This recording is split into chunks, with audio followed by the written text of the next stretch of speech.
कहानी का पूरा आनंद लेने के लिए इसके पिछले भाग को सुनना बिल्कुल भी मत भूलिएगा।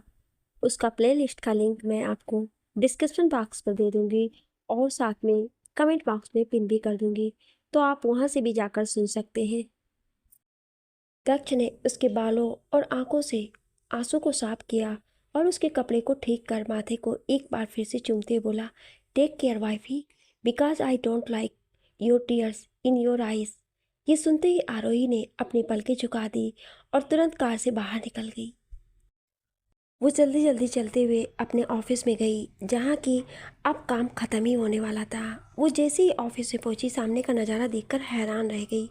आरोही जब ऑफिस पहुंचती है तो पहले सभी उसको अजीब नज़रों से देखने लगते हैं। आरोही को थोड़ा घबराहट होने लगती है। वो सबकी तरफ नज़र घुमाकर देखती है तो सब उसे ही देख रहे होते हैं। वो सोच में पड़ जाती है कि आखिर वो सब लोग उसे ही क्यों देख रहे हैं। वो तुरंत एक साइड मिरर के पास जाकर खड़ी होकर खुद को देखती है कि वो ठीक ठाक है कि नहीं। वो खुद को देखकर सोचती है, मेरे कपड़े भी ठीक हैं तो सब लोग मुझे क्यों ऐसे देख रहे हैं। सबको इग्नोर कर अपनी फ्रेंड जिया के केबिन में जाती है, जहाँ जिया बैठकर उसी का इंतजार कर रही थी। आरोही जैसे जिया के पास पहुंचती है, तभी उसे रास्ते में एक जगह खड़े होकर बात करते हुए कुछ लोगों की आवाज़ सुनाई देती है। आरोही उनकी बातों को अच्छे से सुन तो नहीं पाती है, पर वो समझ जाती है कि वो उसके बारे में ही बातें कर रहे हैं। तभी वो जिया के पास पहुंचती है और पूछती है कि क्या मैं कुछ अजीब लग रही हूँ? सभी लोग मुझे अलग तरीके से क्यों देख रहे हैं? क्या कोई बात है? जिस पर जिया आरोही से कुछ बोलती उससे पहले ही सभी लोगों के शोर की आवाज़ सुनाई देती है, जिस पर आरोही और जिया दोनों केबिन से बाहर आती हैं। तो वहाँ पर खड़े लोगों को देखकर आरोही हैरान रह जाती है, क्योंकि वहाँ पर इस वक्त करण मायरा के हाथों में हाथ डाले खड़ा था और उन दोनों ने एक दूसरे को वरमाला पहनाए हुए था। वहीं आरोही के डैड भी अपने केबिन से बाहर आ गए। वो मायरा को करण के साथ देखकर मुस्कुराते हुए उसे अपने गले से लगा लिए थे। मायरा भी खुशी खुशी अपने डैड के गले लगी हुई थी। वहीं करण के होठों पर भी एक बड़ी सी स्माइल थी। कुछ दूरी पर खड़ी आरोही ये सब कुछ बड़े ही गौर से देख रही थी। उसे ना जाने क्यों बहुत ही ज़्यादा तकलीफ हो रही थी।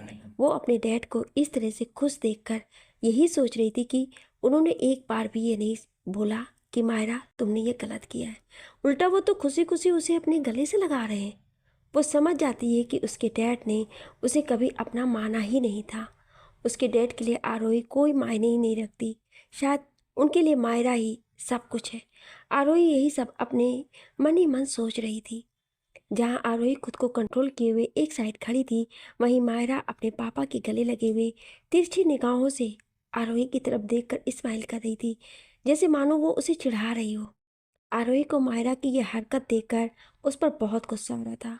वहीं करण भी आरोही की तरफ एक नज़र देखकर मायरा के साथ खड़ा होकर मुस्कुरा रहा था, जैसे मानो उसे अपनी गलती पर कोई अफसोस ही ना हो। कुछ देर बाद आरोही के डैड मायरा और करण को सबकी तरफ दिखाते हुए बोले, आज मैं बहुत खुश हूँ कि मेरी बेटी ने करण से शादी करके मेरा सर ऊंचा कर दिया है। आज इन दोनों को एक साथ देखकर मुझसे ज़्यादा खुश कोई नहीं हो सकता है।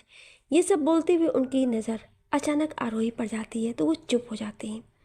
फिर वो आरोही से खुद की नज़र हटाकर सबकी तरफ देखकर बोले, मैं आज अपनी बेटी की शादी की खुशी में ये अनाउंस करना चाहता हूँ कि 2 दिन बाद अपनी बेटी की शादी की खुशी में मैं एक बहुत बड़ा रिसेप्शन दूंगा, जिसमें मैं आप सभी को अभी से इनवाइट करता हूँ। आप सभी उस रिसेप्शन में ज़रूर आएँ। जैसे ही ऑफिस के एम्प्लॉय अपने सर की बात सुनते हैं, तालियां बजाने लगते हैं। वहीं मायरा एटीट्यूड के साथ करण का हाथ पकड़े हुए सबके सामने खड़ी स्टाइल मार रही थी। कुछ देर बाद ऑफिस आवर ख़त्म होता है और सभी अपने अपने घर के लिए निकल जाते हैं। आज जिया आरोही के साथ जाने वाली थी, क्योंकि उसे पता था कि आज आरोही बहुत दुखी होगी, पर आरोही अपने चेहरे पर दुख के भाव बिल्कुल नहीं लाती है। वो अभी भी नॉर्मली बिहेव कर रही थी। उसे दुख इस बात का नहीं था कि करण उसे छोड़कर मायरा के पास चला गया था, क्योंकि अब वो खुद को अपने पास नहीं चाहती थी और उसके डैड का बिहेव उसे अंदर से तोड़ रहा था। जिया आरोही के हाथों को पकड़कर बोली, आर यू ओके आरोही? जिस पर आरोही मुस्कुराकर बोली, तुझे क्या लगता है मैं क्यों दुखी होंगी, वो भी उस जैसे लीचड़ इंसान के लिए जो किसी का सगा नहीं हो सकता है। वो मेरा क्या होता, चलो मेरा उससे पीछा छूट गया। ये सुनकर जिया आरोही को गले लगाते बोली, आई एम सो हैप्पी तू नहीं जानती, तुझे तो हीरा मिला है, हीरा। दक्ष सर जैसा दुनिया में शायद कोई ही हो। अभी मायरा बहुत ही ज़्यादा घमंड कर रही है। जिस दिन उसे ये बात पता चलेगी तब वो मुंह के बल गिरेगी। तब तुम देखना उसे उसकी असली औकात पता चलेगी। आरोही जिया की बात सुन मुस्कुरा देती है और कहती है, बस कर, तू भी ना जब देखो तब दक्ष की तारीफें ही करने लगती है। भले ही आरोही ये सब बोल रही थी, पर दक्ष का नाम सुनकर ही उसकी गाल सुर्ख होने लगे थे, जिसकी खबर आरोही को भी नहीं थी। आरोही की बात सुनकर जिया मुस्कुराकर बोलती है, हाँ तो मैं कुछ गलत थोड़ी बोल रही हूँ। उस छिपकली को तो सज़ा मिलनी ही चाहिए। उसे तो टकली करके पूरे शहर में घुमाना चाहिए। और वो करण का बच्चा, मेरा तो मन करता है उसके छोटे छोटे पीस करके कुत्तों को खिला दूँ, या उसके गले में जूतों की माला पहनाकर उसे पूरे शहर में घुमाऊँ। ये सब बोलते हुए जिया गुस्से से लाल हो गई थी। आरोही जिया की बात सुन तेज तेज हंसने लगती है। वो दोनों ऑफिस से बाहर निकल गई थी और अभी चली रही थी कि तभी वहाँ पर एक बड़ी सी ब्लैक कलर की रोल्स रॉयल कार आकर रुकती है। आरोही उस कार को देखते ही पहचान जाती है कि ये दक्ष की है। आरोही कार के मिरर के नीचे होते ही देखती है तो दक्ष इस समय ड्राइविंग सीट पर बैठा हुआ था और आरोही की तरफ ही बड़े प्यार से देख रहा था। इस वक्त दक्ष बहुत ही हैंडसम और डैशिंग लग रहा था। उसे देखकर एक पल के लिए आरोही की आंखों में एक चमक सी आ जाती है। आरोही दक्ष की तरफ देखते हुए मन ही मन बोलती है, हाय मेरी हब्बी, इतने हैंडसम लग रहे हैं कि मन कर रहा है कि अभी इसके पास जाकर इसको चूम लूं। तभी वो अपने सर पर चपत लगाती हुई बोली, आरू, तू भी ना कैसी कैसी बातें सोचने लगती है। तू कब से इस तरह से हफ्सी हो गई है। तभी किसी की आवाज़ सुन और लाल हो जाती है। वही दच जो कि कब से आरोही के चेहरे के भाव को देख रहा था, वो कार का डोर ओपन करते हुए उसे ड्राइविंग सीट पर बैठे बैठे ही अपने बगल वाली सीट पर इशारे से अंदर बैठने को कहा। आरोही कार में बैठने से पहले अपने साथ खड़ी जिया की तरफ देखकर उसे भी साथ चलने का इशारा की, तो वो तुरंत मना करते हुए आरोही से धीरे से बोली, तू सर के साथ जा और इंजॉय कर, मुझे कबाब में हड्डी नहीं बनना है। ये कहकर वो आरोही को देख आंख मार दी, जिस पर आरोही उसे घूर कर देखी, फिर अपना चेहरा कार की तरफ कर दी। वहीं जिया आरोही को देखकर मुस्कुरा दी। आरोही दक्ष की तरफ बिना देखे तुरंत कार में बैठ जाती है और जिया को बाय करके दोनों वहां से निकल जाते हैं। आरोही जैसे ही कार में बैठती है, दक्ष कार को आगे बढ़ा देता है। दक्ष कार ड्राइव करते हुए आरोही से शांत भाव में पूछता है कि तुमने अपनी फ्रेंड को क्यों नहीं बिठाया? उसे भी बैठा लेना था ना, मैं उसे भी ड्रॉप कर देता। जिस पर आरोही तुरंत बोलती है, मैंने उसे कहा था पर वही मना कर दी थी। आरोही दक्ष की तरफ देखते हुए बोला, क्यों? वो तो तुम्हारी बहुत अच्छी फ्रेंड है, उसे तो तुम्हारे साथ रहने का मौका मिल रहा था, फिर उसने क्यों मना कर दिया?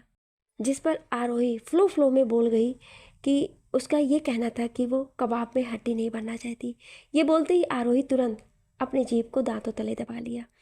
आरोही मन ही मन खुद से बोली, क्या आरू, तूने ये क्या बोल दिया बेवकूफ़ लड़की? शेर के सामने ही शिकार को न्योता दे दिया। अब तो पक्का ये मुझे नहीं छोड़ेंगे और मुझे परेशान करेंगे। वहीं दक्ष आरोही की ये बात सुन उसकी तरफ तिरछी नज़रों से देखते हुए टेढ़ी मुस्कान के साथ बोला, रियली वाइफी? आरोही छेप गई। वो अपनी नज़रें इधर उधर करने लगी। तभी दक्ष तुरंत बोला, व्हाट डू यू थिंक? क्या तुम्हारे फ्रेंड ने सही में ये कहा है वाइफी? क्या वाकई में वो कबाब में हड्डी नहीं बनना चाहती है? और अगर ये सही है तो क्यों ना तुम्हारी फ्रेंड के ना रहने का कुछ एडवांटेज उठाया जाए? ये कहते समय दक्ष के होठों पर शरारती स्माइल थी।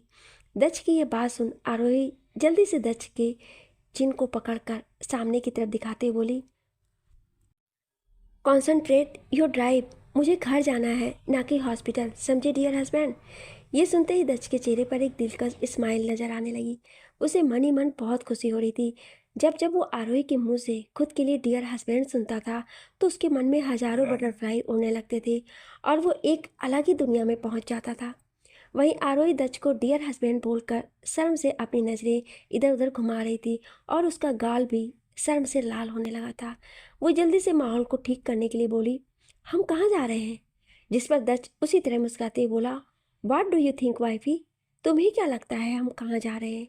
दत्त की बात सुनकर आरोही खुद से बोली, ये मुझे क्या हो गया है? मैं क्यों उल्टा सीधा सवाल पूछ रही हूँ? वहीं दत्त आरोही को अजीब अजीब से चेहरे बनाते देखकर मन ही मन खूब मुस्कुरा रहा था। वो उससे बोला, क्या सोच रही हो wifey? If you don't mind, हम अपने रोमांस को स्टार्ट करें? I know you really like it. ये कहकर दच धीरे से अपने एक हाथ से आरोही के गालों को सहलाने लगा। दच का ये टच बहुत ही सेंसुअल था। वो धीरे धीरे उसके गालों से होते हुए उसके होठों पर अपने अंगूठे से रब करने लगा। ये देखकर आरोही जल्दी से दच के हाथों को पकड़कर उसे अपने चेहरे से दूर करती है। तभी अचानक कार रुक गई और ये देख आरोही घबरा गई कि कहीं दच कार में उसके साथ कोई छेड़खानी ना करे। तभी दच मुस्कुराते बोला, डोंट वरी वाइफी, मैं कार में स्टार्ट नहीं करूँगा, but if you want then I don't mind. ये कहकर उसके होठों पर एक बहुत बड़ी सी स्माइल आ गई। दच को स्माइल करते देखकर आरोही जल्दी से विंडो से बाहर की तरफ देखती है तो उसकी कार मेंशन के बाहर खड़ी थी। वो जल्दी से कार का डोर ओपन कर बाहर की तरफ भागने लगती है। इससे पहले कि आरोही वहाँ से भाग कर जा पाती, उससे पहले ही दच फुर्ती के साथ कार का डोर ओपन किया और अपने लंबे लंबे कदमों को बढ़ाते हुए झट से आरोही के पास पहुँच गया और पीछे से उसके कमर में हाथ डाल उसे खींच दिया। फिर एक झटके में उसे अपनी गोद में उठा लिया। आरोही दच के इतना फास्ट मूव को देखकर सन्न रह गई। वो जल्द ही छटपटाते हुए अपने हाथ पैर को हिलाते हुए बोली, छोड़िए, क्या कर रहे हैं? मैं चल सकती हूँ, छोड़िए, छोड़िए, मुझे नीचे उतारिए, सब देख रहे हैं। जिस पर दच बोला, आई डोंट केयर, क्योंकि मैं नहीं चाहता कि मेरी वाइफ को थोड़ा प्रॉब्लम हो और थोड़ी भी थकान महसूस हो। ये कहकर वो मुस्कुराते हुए आरोही को अपनी गोद में लिए हुए आगे बढ़ गया। आरोही अभी भी छटपटा रही थी। तभी दच आरोही के चेहरे की तरफ झुककर धीरे से बोला, अब अगर तुम जरा सा भी हिली तो मैं अभी सबके सामने तुम्हें किस कर लूँगा। ये सुनते ही आरोही बिल्कुल शांत हो गई और वो अपने बाहों को दच की गर्दन के चारों तरफ लपेट ली। आरोही के ऐसा करते ही दच मुस्कुराते हुए वहाँ से आगे मेंशन के अंदर चला गया। वहीं मेंशन के बाहर खड़े सारे गार्ड्स अपने बॉस का ये रूप देख हैरान थे। वो सभी अपने मन में यही सोच रहे थे कि उनका डेविल बॉस का ये कौन सा रूप है। जहाँ तक उन्हें पता था, आज तक उन सब ने दच के चेहरे पर स्माइल तक नहीं देखी थी। वो हमेशा सीरियस लुक में या फिर क्रियोल रूप में रहा, पर आज दच का अलग ही लुक था, जो कि दुनिया का 8वां अजूबा के समान था। उन सभी को तो अपनी आंखों पर विश्वास ही नहीं हो रहा था और सभी अपनी आंखें फाड़े एकटक दच और आरोही को भी देख रहे थे। तभी दच मेंशन के अंदर घुसने से पहले एक नज़र अपनी चील जैसी आंखों से उन सभी की तरफ घूर कर देखा, जिसे सभी डर के कारण अपनी नज़र नीचे कर लिए। ये होते ही दच वापस से आरोही की तरफ देखकर हल्का मुस्कुराया और मेंशन के अंदर चला गया। जैसे ही दच और आरोही दोनों ही मेंशन के अंदर पहुंचे और हॉल में बैठे लोगों को देख दोनों ही हैरान रह गए। दच जब सामने देखा तो वहाँ हाल का नज़ारा देखकर हैरान रह गया। कभी वो सामने की तरफ देखता तो कभी आरोही की तरफ। वही हाल आरोही का भी था, जो कभी हैरानी से सामने की तरफ देखती तो कभी दच की तरफ। वो दच की तरफ कन्फ्यूजन नज़रों से देख रही थी, जैसे मानो पूछ रही हो, ये सब क्या है और कौन है। वहीं दच ने देखा पूरे हॉल में चारों तरफ तरह तरह के गिफ्ट रखे हुए हैं और सोफे पर उसके दादाजी, पापा, मम्मी और उसकी छोटी बहन बैठी हुई हैं। दच आरोही की तरफ देखा, जो उसे ही अपनी कंफ्यूज भरी नज़रों से सवाल कर रही थी, जिसे समझकर दच ने बस अपनी पलकें झपका दी और वो उसे अपनी गोद में लिए हुए ही अंदर की तरफ चलने लगा। वहीं हॉल में बैठे लोगों ने जब दच को किसी लड़की को अपनी गोद में लाते देखा तो वो सब और भी ज़्यादा हैरान रह गई, क्योंकि उन्होंने कभी विश्वास नहीं किया था कि उन्हें दच का ये रूप भी देखने को मिलेगा। सभी आंखें फाड़े दच को ही देख रहे थे। दच सबके पास पहुंचकर सबकी तरफ देखते हुए कुछ बोलने ही वाला था कि तभी आरोही ने उसे नीचे उतारने के लिए कहा, पर दच ने अपनी आंखें दिखा दी और उसी तरह अपनी गोद में लिए हुए सबकी तरफ देखकर बोला, आप सब लोग यहाँ क्या कर रहे हैं? दच की बात सुनकर उसके दादाजी यानी कि विश्वनाथ खन्ना बोले, ये कौन सा तरीका है अपने से बड़े लोगों से बात करने का? क्या इस तरह से अपने बड़ों का वेलकम किया जाता है? क्या यही संस्कार दिया है मैंने तुम्हें? अपने पति को गुस्से में देखकर उन्हें शांत कराते हुए दादी यानी कि सावित्री खन्ना बोली, अरे आप गुस्सा क्यों कर रहे हैं? आप तो इसे जानते हैं ना फिर भी। अपनी पत्नी की बात सुनकर उनके पति शांत होकर बैठ गए। तभी आरोही सबकी बात सुनकर समझ गई और वो जल्दी से दच की गोद से उतरने के लिए छटपटाने लगी। ना चाहते हुए दच ने बेमन से आरोही को नीचे उतार दिया। आरोही दच की तरफ देखकर अभी भी चुपचाप खड़ी थी। तभी दच की माँ स्नेहा खन्ना जी अपने बेटे की तरफ देखकर बोली, बेटा यही है ना हमारी बहू? उनकी बात सुनकर आरोही अब सब समझ गई और जल्द से जाकर सबसे पहले दच के दादाजी और दादी जी को पैर छुए, उसके बाद मम्मी पापा के पैर छुए। दच के पापा अभिजीत खन्ना, जो खन्ना इंटरप्राइजेस की चेयरमैन थे, वो अभी भी पहले की तरह अभी भी बहुत ही ज़्यादा एनर्जेटिक और हैंडसम है। दच काफ़ी हद तक अपने पापा की तरह दिखता था, पर वो यंग था तो कुछ और भी ज़्यादा एट्रैक्टिव दिखता था। दच के पापा ने प्यार से आरोही के सिर को सहलाते हुए बोला, खुश रहो बेटा, और हमारे इस नालायक को थोड़ी सी बुद्धि देना। दच की माँ ने अपने पति को घूर कर देखते बोला, खबरदार, जो मेरे बेटे को नालायक कहा आपने? हीरा है मेरा बेटा, हीरा। ये कहते हुए वो दच के पास गई और उसके गालों को सहला दिया। दच ये देखकर मुस्कुराया और अपनी माँ के गले लग गया। उसकी माँ मुस्कुराती हुई बोली, I am so proud of you my son. मुझे अपने बेटे पर हमेशा से गर्व था। आरोही बस चुपचाप ये सब कुछ देख रही थी। उसे इस तरह से दच के माँ का दच को प्यार करते हुए देख बहुत ही ज़्यादा खुशी हो रही थी। कहीं ना कहीं उसे दुख था कि आज उसकी माँ होती तो उसे इतना ही प्यार करती। वहीं सोफे पर बैठी दच की बहन पंखुड़ी खुशी से दौड़ती हुई आई और बोली, वाओ भाभी, you are looking so beautiful. I am so happy कि आप मेरी भाभी हो। अब मैं सबके सामने प्राउडली कहूँगी कि she is my sister in law, जो दुनिया की बेस्ट सिस्टर इन लॉ है। आप जैसा कोई नहीं है।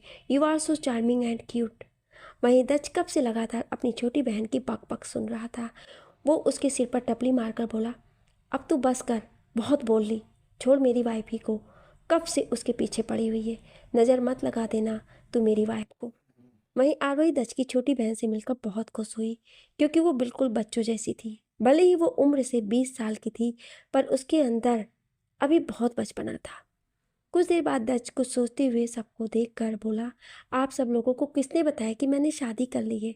फिर उसके दिमाग में कुछ आया और बोला, हो ना हो, ये उसी का काम है।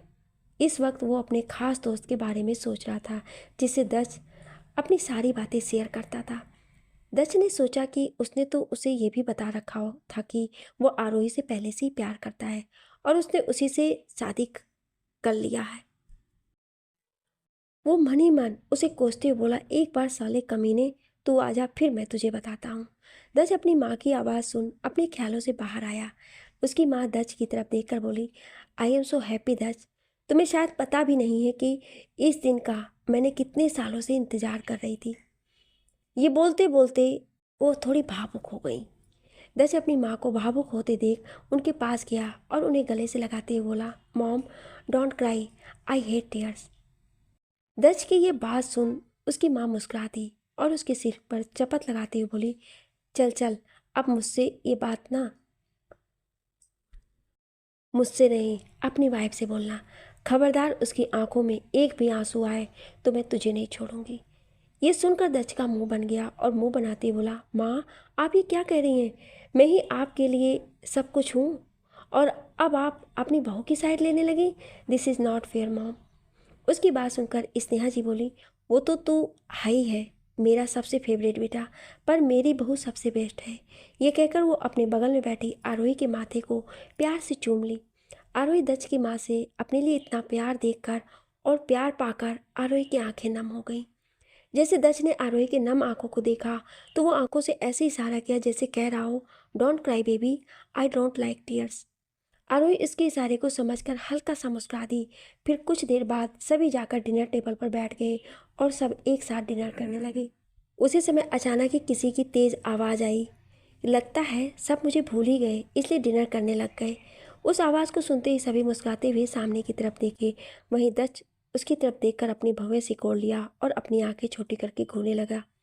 सभी सामने खड़े इंसान को खुशी से देख रहे थे। वहीं दच के चेहरे पर थोड़े गुस्से वाले भाव थे। वो अपनी भवें सिकोड़ कर सामने खड़े इंसान को देख रहा था। वहीं उस इंसान की भी नज़रें जब दच से मिली तो वो एक पल के लिए डर सा गया, क्योंकि दच की नज़रें इस वक्त गुस्से से उसे ही घूर रही थी। वो जल्दी से अपनी नज़रें दच की तरफ से हटाकर सभी फैमिली मेंबर की तरफ देखकर खुशी से बोला, अंकल आंटी, आप लोग अपने बेटे को पाकर अपने दूसरे बेटे को ही भूल गए। तभी दच के दादाजी मुस्कुराते बोले, भला मैं अपने शेर पुत्र को कैसे भूल सकता हूँ? आजा मेरे पास इधर और मेरे गले लग जा। सब डिनर कर रहे थे, तू भी आजा और जल्दी से डिनर कर ले। दच की दादी जी भी मुस्कुरा कर बोली। दच के पिताजी बोले, तुषार बेटा आ, तू तो दच के दोस्त होने से पहले तू मेरा दो बेटा है। सामने खड़ा इंसान कोई और नहीं, दच का खास दोस्त तुषार है, जिससे दच अपनी सारी बातें शेयर करता है, उसे अपनी एक एक बात बताता है। दोनों के बीच कुछ भी छुपा नहीं रहता है। जैसे दच अपनी सारी बातें तुषार को बताता है, वैसे ही तुषार भी अपनी सारी छोटी छोटी बातें दच को बताता है। पर कुछ है जो तुषार ने दच से छुपा रखा है। अब वो क्या है जो तुषार दच से छुपा रहा है, यह आपको आगे पता चल जाएगा। तुषार सबसे पहले जाकर दादाजी दादी जी का पैर छुआ और फिर दच के मम्मी पापा का पैर छूकर आशीर्वाद लिया। सभी उसे खुशी से आशीर्वाद दे रहे थे। तभी दादाजी की नज़र एक खाली चेयर पर गई तो उसे उठ बैठने के लिए बोली। वो चेयर इस वक्त दच और उसकी बहन पंखुड़ी के चेयर के बीच में रखी हुई थी। तुषार एक नज़र दच की तरफ देखा और चुपचाप वहाँ जाकर बैठ गया। वो बैठना तो नहीं चाह रहा था पर बैठ गया, क्योंकि उसे पता था कि दच उसे छोड़ेगा नहीं। जैसे ही तुषार वहाँ बैठा, दच ने उसकी तरफ घूर कर देखा, जैसे मानो वो कह रहा हो, तुझे तो बेटा मैं बाद में देख लूँगा। वहीं जैसे ही दच उसकी तरफ घूर कर देखा, तुषार अपनी नकली हंसी हंसने लगा। तभी उसकी नज़र दच के बगल में बैठी आरोही पर गई। वो मुस्कुराते हुए बोला, हेलो भाभी, शायद आप मुझे नहीं जानती पर मैं आपको बहुत अच्छी तरीके से जानता हूँ। दच ने मुझे आपके बारे में पहले ही सब कुछ बता दिया था और मैं अब आपको अपने बारे में बताता हूँ। शायद दच ने मेरे बारे में थोड़ा बताया ही होगा। इतना कहकर वो आरोही की तरफ देखने लगा, जिस पर आरोही आश्चर्य भरी नज़रों से उसे देखते हुए बोली, जी नहीं, इन्होंने तो कभी भी आपके बारे में मुझे कुछ नहीं बताया। ये सुनते ही तुषार गुस्से से दच की तरफ घूर कर देखते बोला, क्या तू अपने दोस्त को भूल गया, वो भी अपने खास दोस्त को? कैसा दोस्त है तू, जहाँ वाइफ मिली दोस्त को भूल गया? लास्ट की ये लाइन वो दच के कान में धीरे से बोला था, जिससे सिवाय दच के कोई और नहीं सुन सका। दच तुषार की बात सुन उसे और भी बुरी नज़रों से घूरने लगा। वहीं तुषार दच को इग्नोर कर जल्दी से आरोही की तरफ देखकर मुस्कुराते बोला, कोई बात नहीं भाभी, लगता है काम में भूल गया होगा। चलिए कोई नहीं, मैं ही आपको बता देता हूँ। मैं दच का खास दोस्त तुषार सिंह हूँ। हम दोनों बचपन में ही एक साथ रहे हैं, जैसे समझ लीजिए हम लंगोटिया यार हैं। हम दोनों इतने खास दोस्त हैं कि हम एक दूसरे से कुछ नहीं छुपाते हैं। आरव ने ये सुना तो वो भी मुस्कुराते हुए तुषार से मिली और कुछ देर तक बातें करने लगे। तभी दादाजी ने कहा, बातें तो बाद में हो जाएंगी, पहले डिनर कर लो, डिनर ठंडा हो रहा है। डिनर करने के बाद आराम से बैठकर बातें करना। दादाजी के इतना कहने पर सभी चुपचाप डिनर करने लगे। कुछ देर बाद सभी अपना डिनर ख़त्म कर हॉल में आकर बैठ गए और सभी एक दूसरे से बातें करने लगे। वहीं तुषार आरोही से हंस हंस कर बातें किए जा रहा था, जिसे देखकर दच को बहुत ही ज़्यादा गुस्सा आ रहा था। वो तिरछी नज़रों से उसे घूर घूर कर देख रहा था। उसे देखकर ऐसा लग रहा था मानो वो अभी उसका खून ही कर देगा। वो क्या है ना, हमारे दच बाबू आरोही को लेकर बहुत ही ज़्यादा पजेसिव है। वो एक सेकंड के लिए भी उसे किसी और के साथ बर्दाश्त नहीं कर सकता है। पर इस बात से अनजान तुषार और आरोही एक दूसरे से हंस हंस कर बातें किए जा रहे थे। वहीं कोई और भी था जिसकी नज़रें सिर्फ तुषार पर ही टिकी हुई थी, पर तुषार था कि एक बार भी उसकी तरफ अपनी नज़रें उठाकर भी नहीं देख रहा था। वो कोई और नहीं, दच की छोटी बहन पंखुड़ी थी, जो कि तुषार को प्यार भरी नज़रों से देख रही थी। कुछ देर बातें करने के बाद दादाजी ने कहा, अब मैं सोने जा रहा हूँ, बाकी तुम लोग भी जल्दी से सो जाओ। आज की रात हम लोग यहाँ रहेंगे और कल सुबह हम लोग पैलेस के लिए निकल लेंगे। दच, तुम भी बहू को लेकर हमारे साथ पैलेस चल रहे हो? दच कुछ नहीं बोला, बस अपनी पलकें झपका दी। ये सुनकर आरोही भी दच की तरफ देखी, पर दच को चुप देखकर वो कुछ नहीं बोली। अपनी बात कहकर दच के दादा दादी अपने रूम में चले गए। कुछ देर बाद दच के मम्मी पापा भी सोने के लिए चले गए। तभी दच, जो कब से तुषार और आरोही को घूर कर देख रहा था, अपनी जगह से उठा और बिना कुछ कहे सीधे जाकर आरोही को एक झटके में अपनी गोद में उठा लिया। आरोही दच के ऐसा अचानक उठाने से घबरा गई और डर से वो अपनी दोनों बाहों को दच के गले में लपेट लिया। तुषार दच को घूर कर देखते हुए बोला, ये तू क्या कर रहा है? मुझे अभी भाभी से बहुत सारी बातें करनी है, चल छोड़ उन्हें। दच, तू यहाँ से जा, मुझे अभी भाभी से बहुत बातें करनी है। तभी आरोही भी दच की तरफ देखकर बोली, हाँ हाँ, मुझे भी तुषार भाई से बहुत सारी बातें करनी है और आपके सारे सीक्रेट्स जानने हैं। दच एक नज़र आरोही की तरफ घूर कर देखा और फिर तुषार से बोला, तुझे जितनी भी बातें करनी है बाद में कर लेना, अभी रात बहुत हो गई है और मुझे नींद आ रही है। दच की यह बात सुनते ही तुषार बोला, तो तुझे नींद आ रहा है तो तू जा भाभी को छोड़ दे, भाभी को वैसे भी अभी नींद नहीं आ रही है। ये कहकर वो आरोही की तरफ देखा जैसे उससे पूछ रहा हो कि मैंने सही कहा ना भाभी। तुषार की बात सुनकर अभी आरोही कुछ बोलती उससे पहले ही दच आरोही की तरफ देखकर बोला, क्या वाकई में तुम्हें नींद नहीं आ रही वाइफी?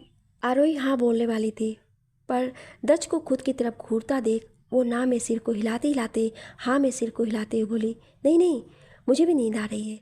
आरोही की बात सुनते ही दच के होठों पर डेविल स्माइल आ गई और वो उसी तरह स्माइल लिए हुए तुषार की तरफ देखकर बोला, देखा, अब जा और जाकर सो जा, बहुत सारे काम पेंडिंग पड़े हैं, कल से तुझे सारे काम संभालने हैं। ये सुनते ही तुषार उसे घूर कर देखा जैसे मानो कह रहा हो, साला आ गया ना अपनी असली औकात पर। वहीं दच अपनी भवें उचकाकर इस तरह से देखा तुषार को जैसे मानो कह रहा हो, हाँ जो तू सोच रहा है वही सही। फिर दच आरोही को गोद में उठाए हुए सीढ़ियों से होते हुए रूम की तरफ चला गया। वहीं आरोही दच को अपनी नज़रों से देख रही थी और उसे तुषार को खुद की तरफ देख शर्म भी आ रही थी। वो शर्माते हुए तुरंत दच के सीने से लग गई और दच आरोही के सीने में अपने सिर को छिपा लिया। उसके ऐसा करते ही दच होठों की स्माइल और भी बढ़ गई। वो उसे और भी कसकर पकड़ लिया और फिर रूम में लेकर चला गया। रूम में पहुंचते ही डोर के तेज से बंद होने की आवाज़ आई जिसे सुनकर तुषार का मुंह बन गया। वो मुंह बनाते ही बोला, दोस्त दोस्त ना रहा। ये कहकर वो खुद से बोला, चल तुषार बेटा तू भी सो जा, जाकर वैसे भी कल से तेरी बड़ी क्लास लगने वाली है, दोस्त दुश्मन बनने वाला है और अपने सारे काम तुझ नन्ही सी जान पर थोपने वाला है। चल बेटा जल्दी सो जा। ये कहकर वो अपने भारी कदमों के साथ रूम की तरफ बढ़ गया। रूम में पहुंचकर उसने डोर लॉक किया, पर रूम की लाइट ऑन करते ही उसकी आंखें हैरानी से बड़ी हो गई। तुषार जब लाइट ऑन करके बेड की तरफ देखता है तो हैरान रह जाता है, क्योंकि बेड पर इस वक्त दच की छोटी बहन पंखुड़ी वहां बैठी हुई थी और बेसब्री से उसका इंतजार कर रही थी। तुषार कुछ देर के लिए उसे अपने रूम में देखकर अपनी जगह पर फ्रीज हो जाता है। कुछ सेकंड बाद जब दच की बहन बेड पर से उठकर चलते हुए उसके पास आती है और उसके गले में अपनी बाहें डालती है, तब उसके स्पर्श को महसूस कर तुषार अपने होश में आया और तुरंत उसके हाथों को अपने गले से निकालकर दूसरी तरफ मुड़ते बोला, ये तुम क्या कर रही हो? जाओ यहाँ से, इस तरह से रूम में मत आया करो, अगर किसी ने देख लिया तो प्रॉब्लम हो जाएगी। तुषार ये सब बहुत कोल्ड वॉइस में बोल रहा था। इस वक्त वो पंखुड़ी की तरफ देख भी नहीं रहा था, जिससे पंखुड़ी को ये सुनकर बहुत बुरा लगता है। पर फिर वो उस बात को इग्नोर कर पीछे से जाकर तुषार को हक करते हुए बहुत ही प्यार से बोलती है, ये आप कैसी बातें कर रहे हैं? आप जानते हैं ना मेरे मन में आपके लिए फीलिंग है। उसकी ये बात सुनते ही तुषार एक झटके में उसके हाथ को अपने सीने से हटा देता है और उससे दूर खड़ा होकर गुस्से में बोला, मेरी बात क्यों नहीं समझती? मैंने तुम्हें कितनी बार कहा है मैं तुमको पसंद नहीं करता, तो प्लीज़ मुझसे दूर रहा करो और इस वक्त यहाँ से जाओ, वरना कोई देख लिया तो अच्छा नहीं होगा। लेकिन पंखुड़ी एक बार फिर से तुषार की तरफ बढ़ने लगती है। ये देखकर तुषार उसके हाथों को कस कर पकड़ते हुए गुस्से में बोला, कितनी बार कहा है मुझसे दूर रहा करो, पर तुम हो कि मेरे पीछे पड़ गई हो। कितनी बार कहूँ मैं तुमसे, 1% भी प्यार नहीं करता हूँ। तुषार बहुत ही गुस्से से पंखुड़ी से ये सब बोल रहा था। वहीं उसने उसके हाथों को कसकर पकड़ा हुआ था, जिससे पंखुड़ी के हाथों में बहुत ही तेज दर्द हो रहा था, पर फिर भी वो अपने दर्द को बर्दाश्त कर खड़ी थी। ये देखकर तुषार को और भी ज़्यादा गुस्सा आ रहा था। वो खुद के गुस्से को कंट्रोल करते हुए अपनी पकड़ पंखुड़ी के हाथों पर और भी कस लेता है। फिर उसे लगभग खींचते हुए रूम की डोर की तरफ लाता है और डोर ओपन कर उसे एक झटके से बाहर निकाल देता है और उसकी तरफ देखते हुए कहता है, आइंदा से कभी भी मेरे आस पास भी मत भटकना, क्योंकि मेरे दिल में न कभी तुम्हारे लिए फीलिंग है और न कभी होगा। जैसे ही तुषार पंखुड़ी के हाथों को छोड़ता है, पंखुड़ी अपने हाथों की कलाई को सहलाने लगती, क्योंकि तुषार के हाथों की उंगलियों की पकड़ उसकी कलाई पर छप गई थी, जिसे तुषार ने भी देख लिया था। ये देख तुषार अपनी आंखों को मीच लेता है और तुरंत रूम के डोर को बंद कर देता है। वहीं पंखुड़ी बाहर अपनी आंखों में आंसू लिए बहुत देर तक डोर को देखती रहती है, पर तुषार डोर ओपन नहीं करता है। ये देख उसकी आंखों में भरे आंसू उसके गालों पर आ जाते हैं। किसी तरह से वो अपने हाथों को सहलाते हुए वहां से सीधे अपने रूम में चली जाती है। वहीं अंदर तुषार रूम की डोर से लगकर खुद को कंट्रोल किए खड़ा था। वो डोर के पास खड़े होकर खुद से बोला, क्यों नहीं समझती हो तुम? हम लोग कभी नहीं मिल सकते। कहाँ मैं और कहाँ दर्ज, मैं तुम्हारे लायक नहीं हूँ। वो मुझे अपना एक अच्छा दोस्त मानता है और मैं नहीं चाहता कि कल जब उसे ये पता चले कि मैं उसकी ही बहन को चाहने लगा हूँ और हम दोनों के बीच में रिलेशन है, तो कहीं वो मुझे ही गलत ना समझ ले। उसे ये नहीं लगे कि मैं दोस्त की आड़ में अपना फ़ायदा उठा रहा हूँ। ये कहकर वो खुद के बालों को नोचता है। अचानक ही उसकी आंखों के सामने पंखुड़ी की नाजुक कलाई पर पड़े निशान याद आ जाते हैं और उसकी आंखों से बह रहे आंसू भी, जिसे महसूस करना चाहते हुए भी तुषार की भी आंखों में नमी आ जाती है। वो खुद को कंट्रोल कर काफ़ी देर तक वहीं डोर पर ही खड़ा रहता है और कुछ देर बाद जब वो डोर ओपन कर देखता है तो कहीं वो अभी तक वहीं तो नहीं है। लेकिन जब वो डोर ओपन करता है तो पंखुड़ी वहाँ से चली गई होती है। ये देखकर वो तुरंत डोर लॉक कर लेता है और खुद के आंसुओं को कंट्रोल करने के लिए वहाँ से सीधे वॉशरूम में चला जाता है। वहीं दच आरोही को लिए जब रूम में आता है तो वो अभी भी उसे गोद में ही उठाए रहता है। आरोही रूम में आते ही छटपटाने लगती है और खुद को दच की बाहों से छुड़ाने के लिए कहती है, अब छोड़ भी दीजिए, छोड़िए ना, मैं चल सकती हूँ। लेकिन दच ना में अपना सिर हिलाते हुए उसे घूर कर देख कर बोला, नो वाइपी, तुमने जो नीचे किया है अब उसकी पनिशमेंट के लिए तैयार हो जाओ।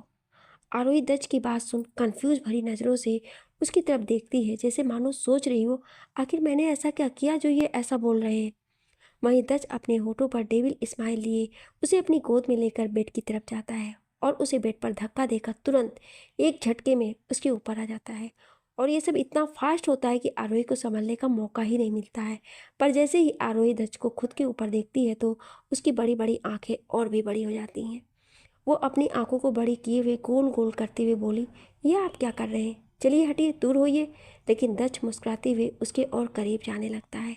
ये देखकर आरोही उसके सीने पर हाथ रखकर बोली, मैंने कहा ना, दूर हटिए, मुझे ना जाने क्यों आपके इरादे कुछ ठीक नहीं लग रहे हैं। वहीं दच आरोही की तरफ देखकर अपने होठों को पर तिरछी मुस्कान लिए कुछ ऐसा बोलता है जिसे सुन आरोही हैरान रह जाती है। दच आरोही की तरफ देखकर अपने होठों पर डेविल मुस्कान लिए उसकी तरफ आते ही बोला, यू आर राइट वाइफी, ऐसा ही कुछ इरादा है, आज मेरा दिल बेईमान हो रहा है। ये कहकर वो आरोही के हाथों को जो इस वक्त सीने पर थी वापस से हटाकर अपने हाथों में ले लेता है और आरोही की उंगलियों में अपनी उंगलियों को फंसाकर उसके हाथों को बेड पर पुश करते हुए खुद के चेहरे को उसके चेहरे के करीब करने लगता है।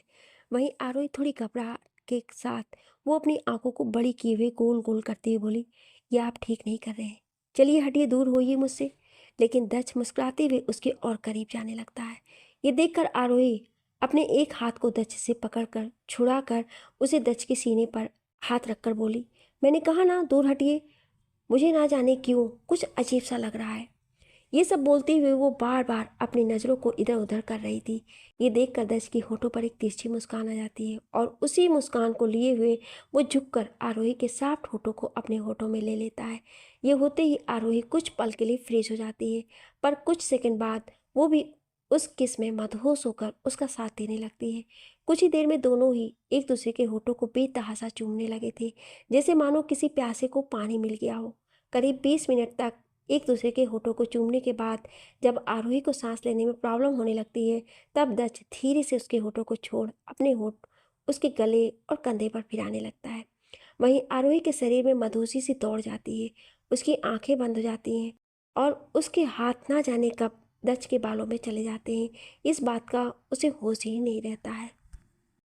वहीं दच एक नज़र आरोही की तरफ देखता है जो कि अपनी आंखों को बंद किए हुए थे। ये देखकर मुस्कुराते हुए अपने होठों को उसके कंधे कालर बोन से होते हुए नीचे से लेकर आने लगता है। धीरे धीरे वो आरोही के कॉलर बोन को चूमने के साथ साथ बाइट भी करने लगता है। वहीं दच के बाइट करते ही आरोही के मुंह से आह निकल जाती है। आरोही के आह को सुनकर दच और भी ज़्यादा एक्साइटेड हो जाता है। फिर उसके शरीर में गर्माहट सी होने लगती है। वहीं आरोही के भी हाथ अब धीरे धीरे उसके बालों और पीठ पर चलने लगते हैं। वो धीरे धीरे अपने होठों को आरोही के कॉलर बोन से होते हुए क्लीवेज तक ले जाता है और फिर एक झटके में वहाँ पर वो बेख्याली में तेज़ी से बाइट करता है, जिससे आरोही की एक तेज से चीख निकल पड़ती है। इस बार आरोही कुछ ज़्यादा ही तेज चीखी थी, जिसे सुनकर दच एक झटके में ही अपने होश में आ जाता है और तुरंत आरोही से दूर हो जाता है। वहीं आरोही भी दच के दूर होते ही होश में आ जाती है। दच अपनी नज़रें आरोही से चुराते हुए धीरे से बोला, आई एम सॉरी वाइफी, ये कहकर वो तुरंत वहाँ से उठकर वॉशरूम में चला जाता है। वहीं आरोही बस अपनी खाली आंखों से दच की तरफ देखने लगती है। वो दच को जाते हुए काफ़ी देर तक देखती रहती है और बेड पर अपनी आंखें बंद कर लेट जाती है। आंखें बंद करते ही आरोही को वापस से अभी कुछ देर पहले जो भी कुछ उसके और दच के बीच हुआ वो सब कुछ दिखने लगता है, जिससे आरोही को एक बार फिर से अपने शरीर में सरसराहट सी महसूस होने लगती है।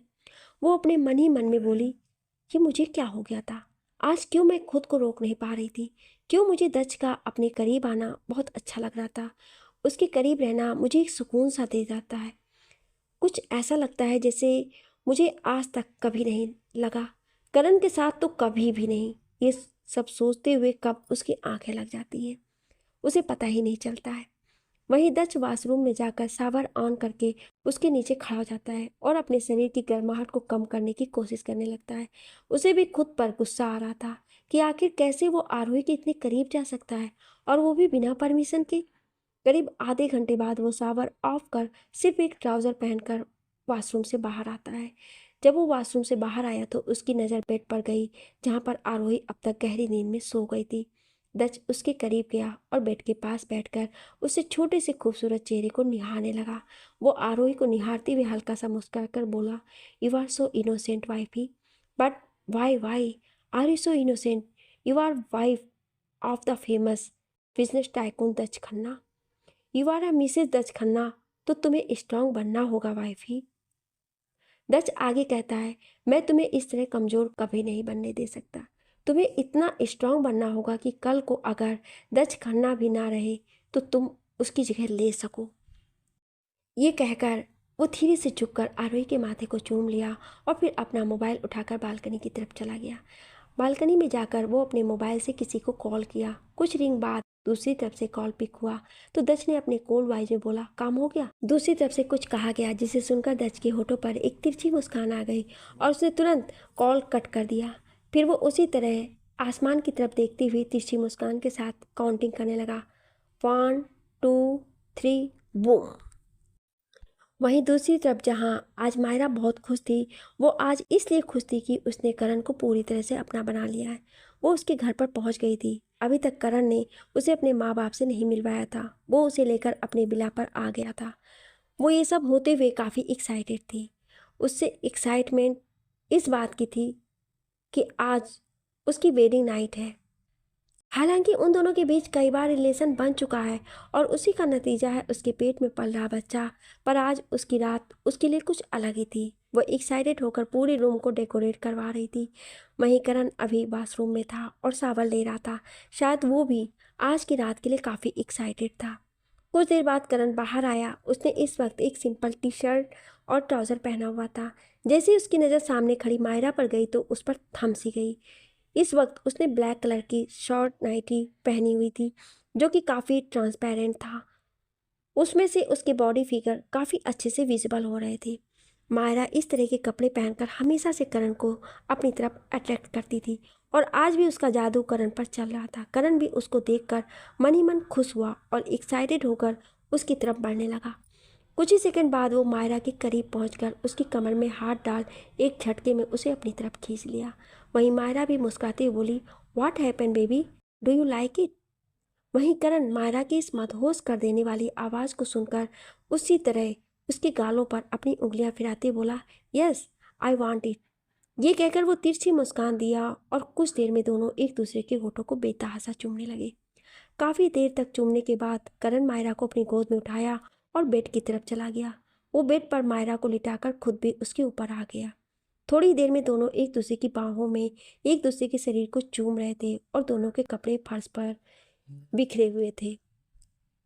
जैसे ही उन दोनों का प्यार परवान चढ़ने लगता है, उसी समय अचानक ही करण का फ़ोन बजने लगा। पहले तो करण मायरा को प्यार करने में इतना ज़्यादा एक्साइटेड था कि उसने कॉल को पूरी तरह से इग्नोर कर दिया, लेकिन लगातार फ़ोन बजते ही रहा। उसने इरिटेट होकर गुस्से से मोबाइल को देखा तो उसमें उसके असिस्टेंट का कॉल था। उसने गुस्से से कॉल पिक करते हुए कहा, व्हाट रवीश, इतनी रात को कौन कॉल करता है? तुम्हें अपनी जान प्यारी नहीं है क्या?